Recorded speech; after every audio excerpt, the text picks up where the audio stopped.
हमारे साथ अखिलेश सिंह बीजेपी प्रवक्ता हैं, वो जुड़ गए हैं। सर बहुत बहुत स्वागत है आपका न्यूज स्टेट बिहार झारखंड पर। और साथ ही हमारे साथ आरजेडी प्रवक्ता विजय प्रकाश जी भी जुड़े हैं। सर आपका भी बहुत बहुत स्वागत है न्यूज स्टेट बिहार झारखंड पर। सबसे पहले अखिलेश जी आपका रुख करते हुए आपसे जानना चाहूंगी, देखिए आरजेडी ने फिलहाल जो शो कॉज नोटिस जारी किया है सुधाकर सिंह को, इसे आप किस तरह से देखते हैं? आपको क्या लगता है, क्या इसका प्रभाव सुधाकर सिंह पर, जिन्हें पहले भी मना किया गया कि किसी तरह की बयानबाजी आप नहीं करेंगे और लगातार बयानबाजी वो कर रहे हैं, क्या असर पड़ता नजर आएगा? नहीं, कोई असर नहीं है। ये आईवास है। झूठ मूठ के एक सुधाकर सिंह पर कार्रवाई करके उनको बोलेगा बकरा है। जो रोज उनको कुछ हो रहा है। चंद्रशेखर जी भगवान राम को ही कटघरे में खड़ा, रामायण को ही कटघरे में खड़ा कर दिए। अब इतनी औकात उनकी है कि खड़े कर दिए। और ये अभी कह रहे थे कि लालू जी आईसीयू में हॉस्पिटल में थे, तो मेरी सहानुभूति है लालू जी के प्रति। नहीं जरा उनसे पूछिए, उधर जेल में भी रहते हैं, हॉस्पिटल में, आईसीयू में है, तो फिर आखिर कोई ना कोई पार्टी चला रहा था ना, क्यों नहीं कार्रवाई किया? और कोई बहुत बड़ी घटना घट जाएगी और इसके लिए इंतजार किया जाएगा कि लालू जी स्वस्थ हो, उसके बाद में उसके बाद देखिए ये सब बहानेबाजी है। और ये कह रहे किसी से पूछ करके तो चलते ही है।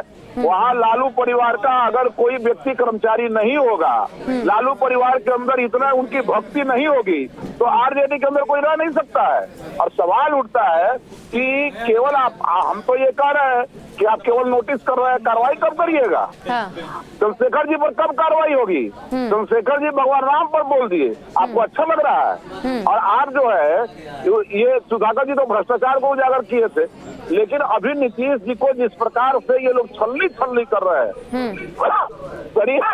शरीर केवल खड़ा है लेकिन शरीर में इतने घाव है कि मत पूछिए।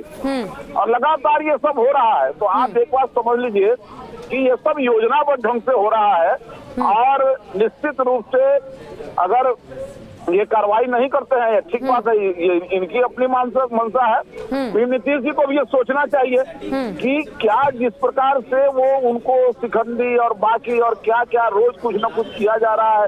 दो मंत्री को हटाया गया और तीसरे मंत्री इस कागार में है, और रोज मंत्री हटेंगे और इस तरह से सरकार चलेगी। और बिहार का उप मुख्यमंत्री कहेगा कि गृह राज्य मंत्री आएगा तो उसको ठंडा कर देंगे। और इस प्रकार से अपराधियों को वो क्या कहते हैं कि एकदम से निर्देशित करेगा कि तुम खूब अपराध करो। और बिहार का उप मुख्यमंत्री जिस जिले का प्रभारी है, वहाँ लगातार 14 हत्याएं हो गई। तो इस बात को समझ लीजिए कि कितना कॉम्प्रोमाइज करके ये सरकार चल रही है। और इतने कॉम्प्रोमाइज करके क्या कोई गठबंधन चलता है? जी, इसका जवाब ले लेते हैं विजय प्रकाश जी से। विजय जी, वो दिन याद है मुझे जब मन से साफ तौर पर आरजेडी सुप्रीमो लालू प्रसाद यादव ने कहा था कि पार्टी में किसी तरह की बयानबाजी तेजस्वी यादव के अलावा और कोई नहीं करेगा। उसके बावजूद लगातार एक के बाद एक सुधाकर सिंह बयानबाजी करते रहे और तीखी टिप्पणी उन्होंने नीतीश कुमार को लेकर की है। अब शो कॉज नोटिस तो जारी कर दिया गया है, क्या लगता है अब तक इनकार करने के बाद भी जो व्यक्ति बार बार टिप्पणी कर रहा है, बार बार बयान दे रहा है, क्या अब वो मान जाएगा? आपके इस पत्र का जवाब वो देगा? उम्मीद है आपको कुछ? देखिए देंगे कि नहीं देंगे ये तो वो स्वयं जानते होंगे सुधाकर जी। लेकिन पार्टी जो विधिवत रूप से जो नियमानुसार चलता है, उस आधार पर जो है उनको जो है शो कॉज नोटिस किया गया है। उसमें कोई दिक्कत नहीं। अब सुधाकर जी नोटिस का जवाब देंगे या न देंगे वो स्वयं जानेंगे। जब अधिकृत किया गया नहीं, ये तो आप पे भी डिपेंड करता है ना विजय जी। अगर आप प्रेशर बनाएंगे तो जवाब क्यों नहीं देंगे? देना पड़ेगा उनको जवाब।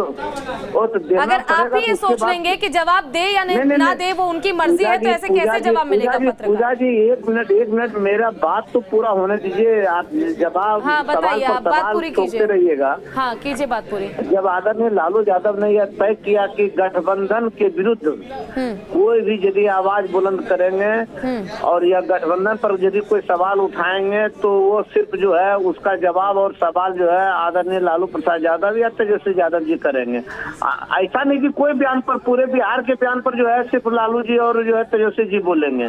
आप इस चीज को याद रखिएगा कि जो अखिलेश जी बोल रहे हैं कि कोई भी बयानबाजी करने के लिए पार्टी में हर आदमी स्वतंत्र है। लेकिन महागठबंधन पर कोई यदि सवाल खड़ा होता है तो उसके लिए अधिकृत है आदरणीय लालू प्रसाद यादव जी और तेजस्वी यादव जी, उसका सवाल और जवाब करने के लिए।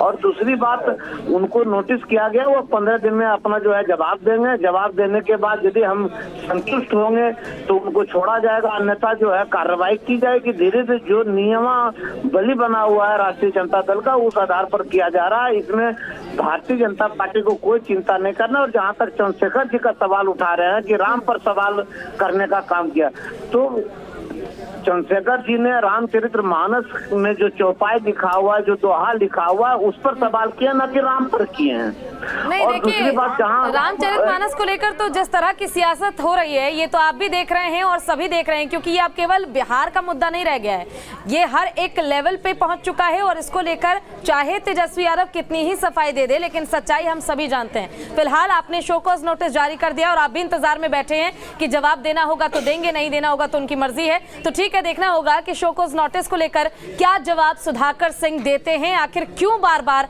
जब महागठबंधन है तो भी नीतीश कुमार पर वो आरोप लगाते रहते हैं, बाण अपने छोड़ते रहते हैं शब्दों के। फिलहाल बहुत बहुत शुक्रिया आप दोनों का हमारे साथ जुड़ने के लिए।